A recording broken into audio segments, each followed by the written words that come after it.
Ada nggak sih teman-teman di sini yang sering atau lagi merasakan bahwa kok gue nggak tahan banting banget ya, gitu kan? Ada di sini. Biasanya nih teman-teman yang habis resign atau mengundurkan diri atau mundur sebelum bertanding, ya dengan banyak alasannya lah. Itu setelah mundur, selang beberapa hari atau beberapa minggu, ada aja perasaan kayak gitu. Kayak harusnya gue tuh bisa lebih kuat gak sih gitu. Buat teman-teman yang lagi ngerasain kayak gitu, so don't go anywhere, I'll be back soon. Mudah-mudahan nih obrolan kita atau sharing kita kali ini akan bisa membuat lo lebih tenang. Ya sedikit lah, insya Allah ya. Assalamualaikum, gimana kabar lo? Alhamdulillah. Apakah lo lagi ngerasa kesepian atau sendirian? Kenalin, gue Ria Marliana, teman healing lo di podcast Self Healing. Di sini kita bakal ngobrol bagaimana sih belajar berdamai dengan luka, tentu aja atas izin Allah Subhanahu wa taala. Semoga Allah sembuhkan lukamu, ringankan bebanmu dan kuatkan hatimu. Dia habis dapat tawaran jalur orang dalam, dapat kerjaan dengan gaji 2 digit. Bukan 00 ya, 2 digit bukan 00. Tolong iri aja lu. Jadi gaji 2 digit, pekerjaannya adalah asisten. Lebih ke administratif gitu sih sebenarnya. Contohnya kayak bikin faktur, invoice, daftarin Coretax ya kan. Tahu Coretax dong yang kemarin sempet viral gitu ya karena ngehang. Nah, cuman perkaranya adalah teman gue ini merasa nggak sanggup. Why? Karena di hari pertama kerja itu langsung disuruh lari tanpa ada training terlebih dahulu. Padahal background dia tuh nggak ada backgroundnya itu gitu loh. Pekerjaan dan selama ini adalah pekerjaan lebih ke dunia kreatif ya kan, content creation. Kalau gua di posisi gua waktu itu kan ya udah apa lu nggak coba dulu? Maksudku entah lo minta waktu sama bos lo jadi nggak langsung kerja, ada training dulu atau gimana gitu. Udah gua rayu-rayu lah sebagai seorang gue yang kayak sayang banget ya gaji 2 digit, lu remote, lu gak ada pekerjaan, lu gak ada background yang seharusnya sudah ada gitu kan, dan lu bakal lepas itu aja. Cuman setelah gua gali lebih jauh, dia memang gak enjoy di situ. Walaupun mungkin dia tidak secara gamblang bilang bahwa gua gak enjoy sama kerjaannya gitu, tapi kan at the end bahwa dia udah gak mau gitu loh. Karena dia udah gak mau, dari hatinya tuh udah nggak mau, ya akhirnya dia membangun banyak excuse kan, banyak alasan anak lah, alasan laptop lah, alasan inilah gitu kan. Gue mengerti itu karena memang kinerja manusia kan, hati manusia begitu, hatinya dulu mau atau nggak mau, baru dia membangun di logikanya sebanyak-banyaknya alasan untuk membenarkan keinginan hatinya itu rahasia ya sebenarnya, tapi gue share ke lo bahwa itu adalah kinerja fitrah manusia begitu. Keesokan harinya dia mendapatkan sebuah konten video di Instagram bilang bahwa perusahaan mereka itu hanya menerima orang-orang yang tahan banting. Di antara beribu-ribu calon pelamar mungkin hanya 5-7 yang bisa survive di perusahaan itu. Nah, video itu dia share ke gue. Dia salah tuh nge-share ke gue. Karena gue pasti akan selalu mendukung apa kata hati dia gitu ya kan. Jadi gue gak akan sugarcoat, gak akan sok manis-manis, sok toxic positivity, enggak. Gue langsung bilang ke teman gue, dan mungkin ini juga akan lo ambil hikmahnya ya kan. Gue bilang kayak gini, hey coy, dengerin ya. Biasanya orang-orang atau interviewer yang ngomong bahwa mereka butuh orang-orang yang tahan banting sebagai karyawan mereka, biasanya itu membuat pembenaran atau ngelesnya mereka agar bisa nge-pressure atau nge-push karyawan seenak jidat. Ngerti lo? Ya? Percaya deh sama gue. Beneran, serius. Lu harusnya kerja sampai jam 5.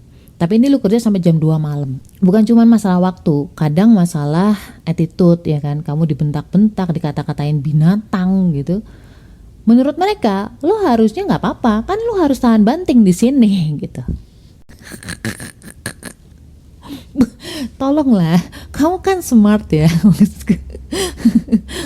Dengan alasan tahan banting itu, mereka membenarkan sikap-sikap yang tidak manusiawi kayak gitu. Maksudnya gini lah, mereka bersikap tidak manusiawi dan mereka berlindung dengan kata-kata tahan banting.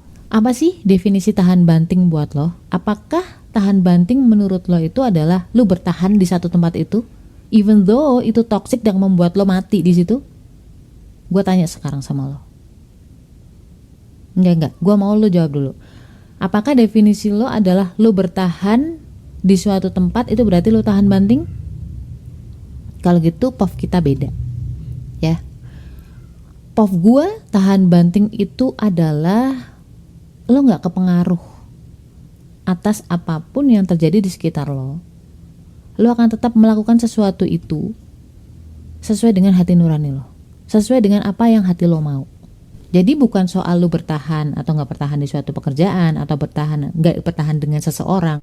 Kamu bertahan di suatu pekerjaan, tapi lo tiap hari ngeluh-ngeluh, lo memaksakan diri, lu berasa kayak mau mati aja. Kamu bayangin deh, visualisasiin kamu kerja kayak gitu, kayak kemarin yang lu gak inginkan, itu sampai lu tua.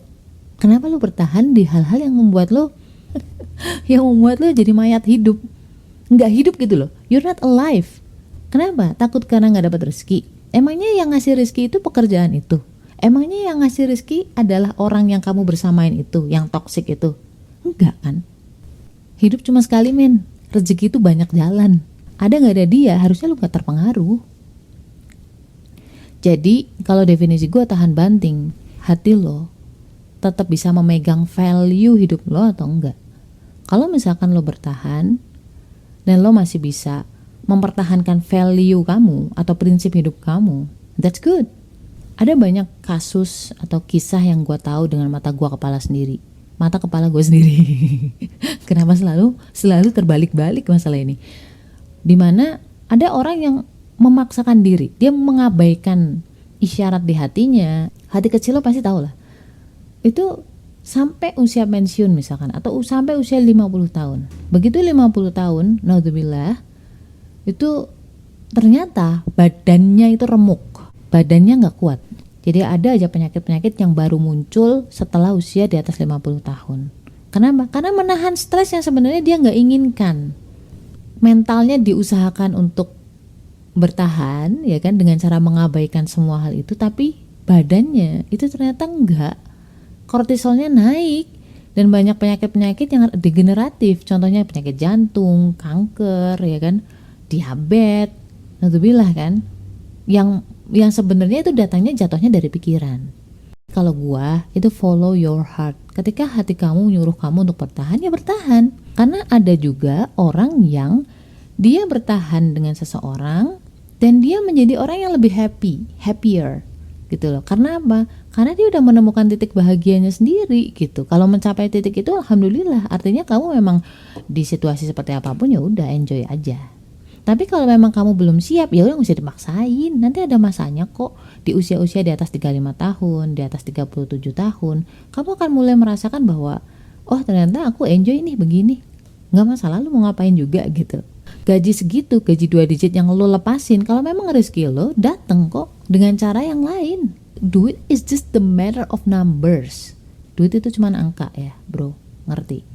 Nggak, terserah lah lu mau nggak percaya, nggak peduli, nggak setuju ya bodo amat gitu kan posisi kita beda ya kan, apa journey lu beda gitu. Karena teman gue kemarin sampai asam lambungnya tuh kambuh, dan gue bilang sama dia, kalau misalkan lo bertahan di suatu perusahaan yang lu nggak suka, yang benar-benar lu udah nggak mau lagi di situ, lu enek gitu ya, dengan dalih biar gue diakui sebagai tahan banting. Sekarang gue tanya, kalau anak-anak lo sampai jadi korban, mereka bisa apa? Mereka mau tanggung jawab? Perusahaan itu mau gantiin peran lo sebagai ibu? Enggak kan? Ya wes. Pengakuan tahan banting itu sebenarnya tuh apa? Itu kan hanya mengejar ego pribadi aja. Kalau cuman kasih mudorot at the end, tinggalin.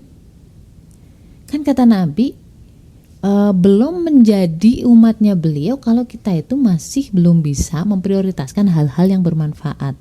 Apalagi kita masih memprioritaskan ini kenapa ya? Apalagi kalau kita masih memprioritaskan hal-hal yang isinya mudorot doang.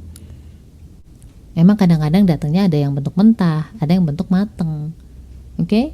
So teman-teman, kalau lo nanya ke gue, udahlah, gue udah tertipu banyak hal dengan afirmasi atau kata-kata tahan banting itu. Udah dari dulu, at the end juga tetap aja burn out. Mau mental lo gak burn out, badan lo yang kena, raga lo yang kena, ngerti gak? Udahlah.